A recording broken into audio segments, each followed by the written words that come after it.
Into the polls with today's election set to determine the future balance of Congress. And from some road work in Joplin to showers across the area, we've got your Election Day forecast coming up. And it's the Kansas legislature versus the governor. We break down a constitutional amendment that gives more power to lawmakers. The 4 states' most watched news starts now. Voters are headed to the polls to cast ballots in local, state, and federal races. This is KOAM News at Noon. I'm Tanya Bach. Across the nation, more than 40 million people voted early, and election officials are expecting a big turnout today, with every voter in America having at least one race to vote on. The latest polling shows the top issues on voters' mind include the economy, inflation, crime, and election issues. Now, voters arrived early at St. Paul's United Methodist Church in Joplin, where polls opened at 6 a.m. One of the hot topics on the ballot is an amendment which would legalize marijuana for recreational use in Missouri. Voters in Missouri are also picking a new senator to represent the state in D.C. U.S. House District number 7 is also up for grabs. We just ask that all the elections are important. This one included, so please come out and vote. From what I understand, we did have some early voting, which is always good. Well, starting this election, a photo ID is required to cast a ballot in the state of Missouri. Last night, activists lined Joplin's range line for a final push for both for and against Missouri's proposed Amendment 3. Now, Amendment 3 legalizes the recreational use of marijuana in the Show Me state. Just really want this to pass because we would like to extend the benefits of this plant to more adults. We would like to extend some of the protections that were in the medical law, which this particular amendment also does. And we would like to see Missouri veterans continue to benefit from the proceeds of cannabis sales in Missouri. It's just a bad bill. Missouri deserves better than this. We need to get out and vote. There's a lot of people sitting on the couch tonight and say, well, you know, there's going to be people out there voting the way I want to, so I don't have to vote. Well, that's not right. You don't know how many elections have been won by one vote. Missouri polls close at 7 tonight. Well, the polling sites are seeing a bit of rain today, and Chris Warner joins us with a first look at the forecast. Yeah, there's been some rain showers across the area, and if you're driving in Joplin around 36 and Range Line, they've turned off the traffic lights as they are continuing work to improve that intersection down there. They do have police directing traffic, but they've also been closing lanes as well. So if you are traveling, do be aware of this at 36 and Range Line, that the lights are off, police are directing the traffic, and there are some lane closures, and improvements at this intersection will be ongoing throughout the month of November. All right, so here's where we're supposed to be for a high, and here's where we're supposed to be for a low, and thankfully we're not quite near that record of 8 degrees on a low, and we're not near the record high either. Now, your Election Day forecast for this evening, if you're planning on voting after work, might still see an isolated shower around 5, but otherwise we are mostly cloudy and in the 60s, so that's good news. But right now we've got scattered showers, even a rumble of thunder or two out there across the area. Got a few more trying to get going in northeast Oklahoma, but these will start to die out before too much longer. We are 60 in Lamar, 63 Joplin, 61 in Parsons, and 62 in Chanute. For the rest of the day, we'll eventually see these showers and storms clear out. We'll have a high of 73 degrees and be left with mostly cloudy skies. We're going to take a more complete look at your entire forecast and some big changes that are on the way here in just a few minutes. Tanya? All right, thanks, Chris. Well, governors are up for election in 36 states, including Arkansas, Oklahoma, and in Kansas. In the Sunflower State, Republican Derek Schmidt is looking to unseat incumbent Laura Kelly. Now, Kansas is the only governorship Democrats are defending in 2022 in a state that Donald Trump won in 2020. The Cook Political Report and Inside Elections both rate the governor race as a toss-up. Regardless, it's drawing interest, and Crawford County Clerk Lisa Lusker says the county has received a lot of mail-in ballots. She says it's good to see people show up and vote in person after COVID. It's nice to see that people are getting passionate about what they believe and they're showing up to the polls now. They may have taken a year or two off. I know COVID kind of made it a little bit harder to go to the polls, and we do have mail-in ballots, so you have to sign up for those by a deadline as well, which is over. But we've had a lot of mail-in ballots. I mean, we've had a really great turnout so far. Well, Kansas voters today are deciding whether to change the balance of power between the executive and legislative branches of government. KOAM's Shagun Bombadeli breaks down state constitutional amendment number 1. If passed, Constitutional Amendment 1 would give Kansas legislators the authority to undo or overturn regulations or rules they do not deem fitting. This could include mandates by the Kansas governor. The legislature has sort of gone on record as saying what they see as the pros of this, and that is efficiency. If they believe that a regulation is not a very good one, instead of having to go through the regular process of passing a bill and having the governor sign it, they can just leapfrog the governor and just simply undo something that has been happened in the executive branch. With any new legislation, there are always people who support and oppose it. That's why I'm at downtown Pittsburgh today, asking people what they feel about Constitution Amendment 1. It's based on cutting down on big government and more red tape, more bureaucratic. It's cutting down on that, and I'm for that. But I feel like if they're just trying to balance power, depending on which one's in office of which office, it doesn't matter. Somewhere along the way, you have to bring logic into it. And if you're just doing it out of spite, just because it's one party against another, then that's not the way it should be. A state representative says the amendment gives legislature an enormous amount of power. It gives the legislature a great deal more power in Kansas over the governor. And it doesn't matter whether it's Derek Schmidt, who's the governor after the election, or Laura Kelly.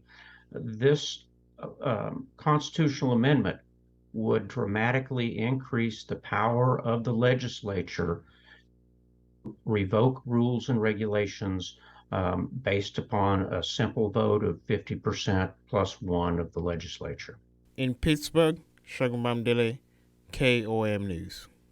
Polls close at 7 p.m. tonight. And that's a look at today's top stories and weather in our first 7 minutes. Up next on KOAM News at noon, more on the midterm election.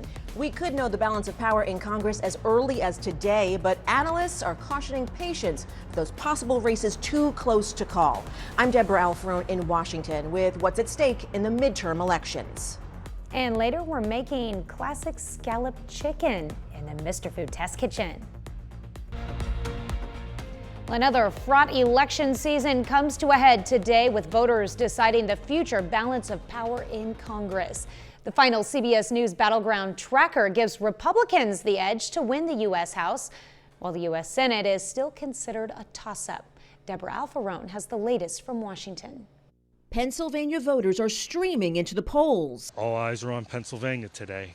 The Keystone State Senate race balanced on a razor's edge. I'm extraordinarily concerned about the state of hate in this country and in the state.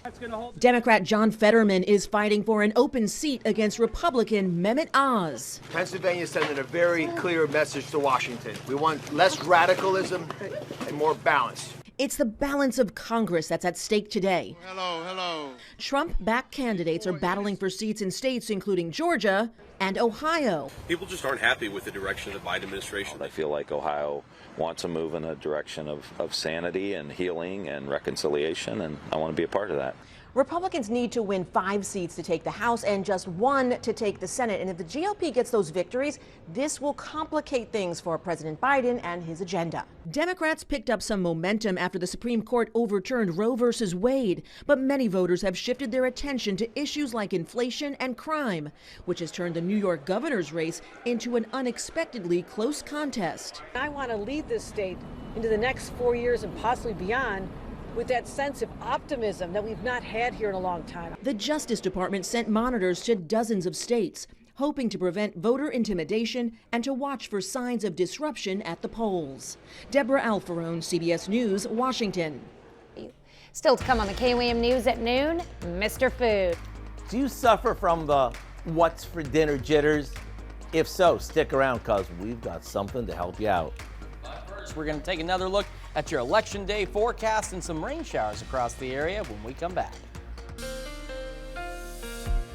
just wanted to share with everyone real quick. We are getting some reports that there's one winning Powerball ticket, and it was sold in California.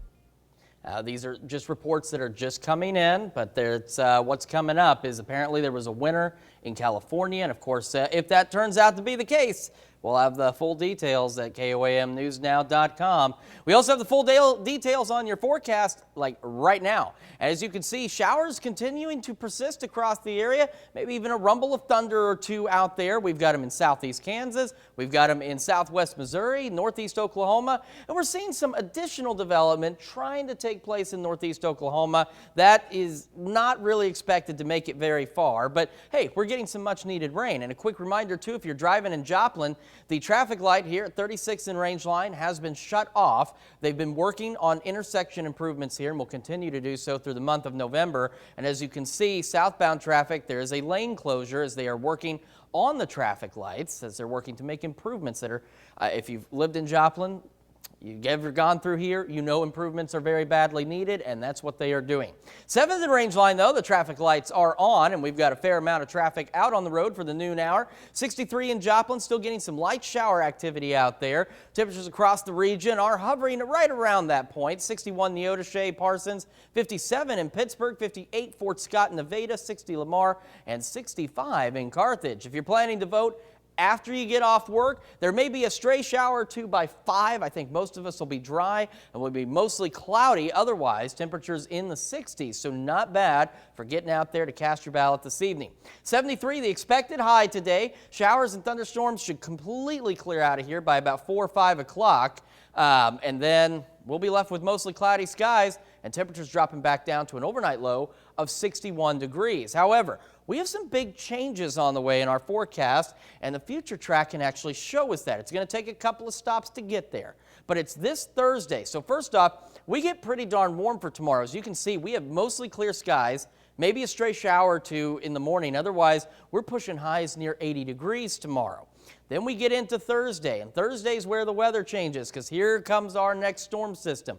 And we get a good line of showers and thunderstorms as we head into Thursday evening in southeast Kansas, making its way into southwest Missouri by about 6 o'clock Thursday. And then we'll see a few more showers and thunderstorms as this system tries to roll on through. And we'll keep an eye on this, but as you can see, the future track trying to highlight some wintry precipitation. We'll see if that pans out. But one way or another, some additional showers and thunderstorms out there, and look how quickly temperatures drop. And you can see it on the 7-day. So again, close to 80 tomorrow, partly cloudy skies, maybe a shower early. 71 on Thursday, then showers and thunderstorms likely as we head into the evening. Overnight low drops down to 35 degrees. After that, take a look at this. 48 Friday, 44 Saturday, 47 Sunday and Monday, and then maybe some additional shower chances on Monday. This is where our lows should be this time of year, not our highs. And that means our lows even lower as they drop back down into the 20s as we head through the weekend. So absolutely chilly outside. And we just had some information up where there's some additional sources saying that the winning Powerball ticket was sold in Altadena, California, according to state lottery officials there. So it was sold at Joe's Service Center. So one lucky person.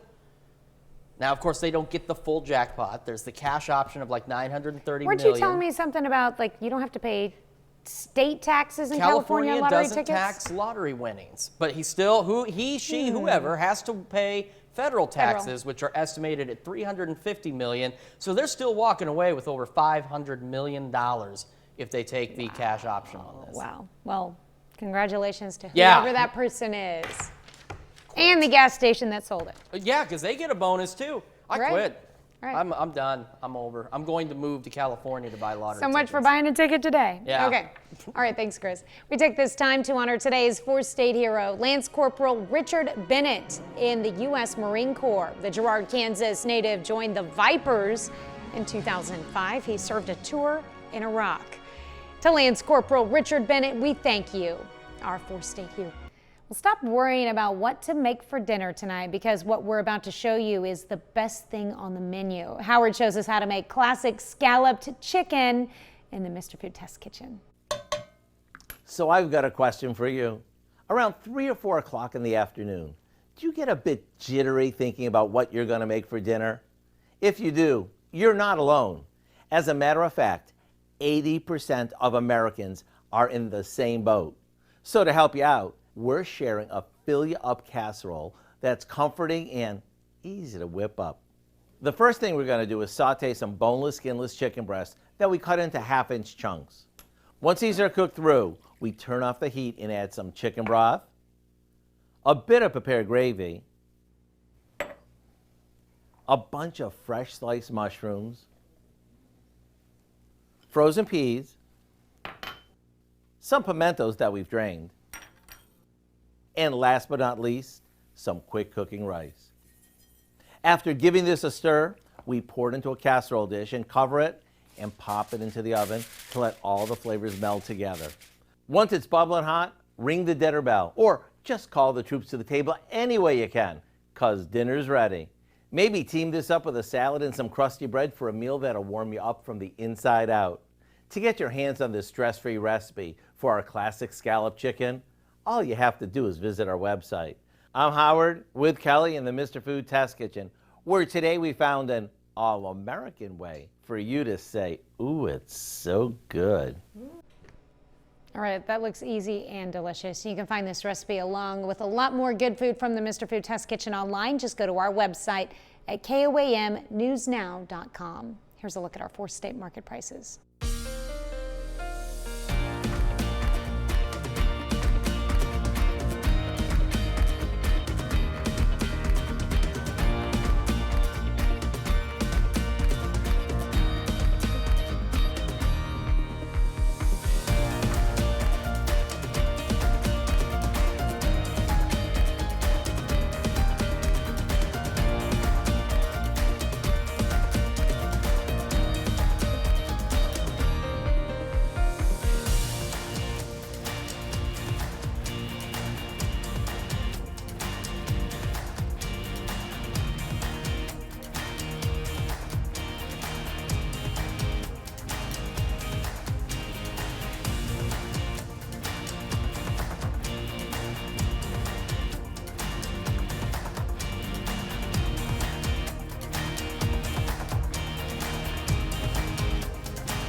Showers clearing out later today in time for you to go and do some evening voting across the area. 73 for the high, mostly cloudy.